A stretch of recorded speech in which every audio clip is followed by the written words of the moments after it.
Good evening সকলোকে Happy Children's Day আজি মই তোমালোকৰ কাৰণে নৱম শ্ৰেণীৰ সন্মান পাঠৰ কেইটামান প্ৰশ্ন লৈ আহিছো ইয়াৰ প্ৰথম প্ৰশ্নটো হৈছে অতি চমুতৰ দিয়া কেইটামান আছে কটো হৈছে অধিকাৰ আৰু শাসনকৰ্তা নথকা দেশ এখনে কেনেকুৱা আচৰণ কৰে ইয়াৰ উত্তৰত আমি ক'ব পাৰো অধিকাৰ আৰু শাসনকৰ্তা নথকা দেশ এখনত মানুহে স্বপ্ৰধান হৈ আপোনাৰ ইচ্ছাৰ দৰে আচৰণ কৰে Question number খ ছাত্ৰৰে শিক্ষকৰ ধাৰ খুজিব পাৰেনে ছাত্ৰৰে শিক্ষকৰ ধাৰ খুজিব নোৱাৰে Question number গ তেওঁ দেৱতাৰো দেৱতা বিধাতাৰো বিধাতা ৰজাৰো ৰজা তেওঁ কোন তেওঁ দেৱতাৰো দেৱতা বিধাতাৰো বিধাতা ৰজাৰো ৰজা ইয়াত তেওঁ বুলি ঈশ্বৰক বুজোৱা হৈছে Question number ঘ হেমচন্দ্ৰ বৰুৱা কোনখন হ'ব লাগিছিল আচলতে কোনখন কাকতৰ সম্পাদক আছিল হেমচন্দ্ৰ বৰুৱা আসাম নিউজ কাকতৰ সম্পাদক আছিল হেমকোষ কি হেমকোষ হৈছে অসমীয়া ভাষাৰ প্ৰথম ব্যুৎপত্তিগত অভিধান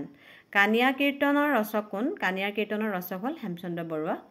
এটা আমি এক নম্বৰ কোৱেশ্চন কিটা শেষ হৈছে দুই নম্বৰ কোৱেশ্চনটো হৈছে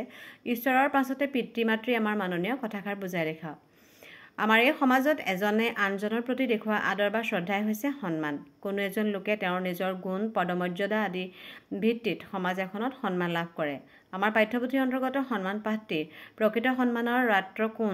পাত্ৰ কোন হ'ব লাগিছিল কাক আমি সন্মান প্ৰদান কৰিব লাগে আৰু কেনেকৈ সন্মান কৰিব লাগে সেই কথাৰ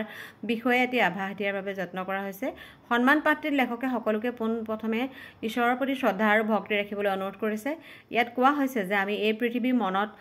পৃথিৱীখনত পোহৰ দেখাৰ মূলতে যি কাৰণ সেই কাৰণৰ নাম হৈছে ঈশ্বৰ তেওঁ এই বিশ্ব ব্ৰহ্মাণ্ডৰ সৃষ্টিকৰ্তা তেওঁ সকলোৰে আদি কিন্তু তেওঁৰ কোনো আদি অন্ত নাই তেওঁ সকলোৰে সৃষ্টিকৰ্তা আৰু পালনকৰ্তা গতিকে আমি সকলোৱে ঈশ্বৰক শ্ৰদ্ধা ভক্তি কৰিব লাগে ঈশ্বৰৰ পাছতে দ্বিতীয় শ্ৰেষ্ঠজন হৈছে পিতৃ মাতৃ আমাৰ কাৰণ তেওঁলোকে আমাক জন্ম দিছে লালন পালন কৰি ডাঙৰ দীঘল কৰিছে জ্ঞান বিদ্যা শিক্ষা আদি দি এজন ভাল মানুহ কৰি তুলিবলৈ যত্ন কৰিছে আমাৰ দুখত দুখী আৰু সুখত সুখী হ'বলৈ পিতৃ মাতৃ অহৰহ সাজু হৈ থাকে সদায় আমাৰ প্ৰতিটো সুনামে তেওঁলোকক নতুন জীৱন দিয়ে আৰু দুৰ্যখে তেওঁলোকক মনোকষ্ট দিয়ে তেওঁলোকে আমাৰ বাবে বহুত দুখ কষ্ট সহিও আমাক জীৱন যাত্ৰাৰ সফল সৈনিক ৰূপে গঢ়ি তুলিবলৈ চেষ্টা কৰে আৰু তেওঁলোকৰ সেই কষ্টৰ বাবে আজি তেওঁলোকক আমাৰ সকলোতকৈ মান্য বা সন্মানীয় তেওঁলোক আমাৰ কাৰণে Question number 3 শিক্ষকৰ প্ৰতি ছাত্ৰই মান সৎকাৰ কিয় ৰাখিব লাগে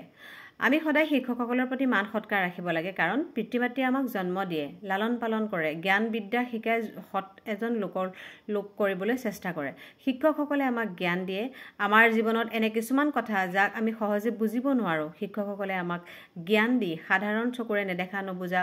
কথাবোৰ বুজি পোৱাত সহায় কৰে শিক্ষকসকলে আমাক জীৱনৰ সঠিক বাটৰ নিৰ্দেশনা দিয়ে শিক্ষকৰ ঋণ কোনো ছাত্ৰ-ছাত্ৰীয়ে কেতিয়াও পূৰ কৰিব নোৱাৰে আমাৰ শাস্ত্ৰত লিখা আছে যে অধ্যাপকে যদি মাত্ৰ এটি আখৰো ছাত্ৰক শিকায় তেন্তে সেই ছাত্ৰজনে পৃথিৱীৰ একো বস্তুৱে অধ্যাপকজনৰ ধাৰ পৰিশোধ কৰিব নোৱাৰে কেতিয়াও গতিকে আমি সকলোৱে শিক্ষকৰ প্ৰতি মান সৎকাৰ সদায় ৰাখিব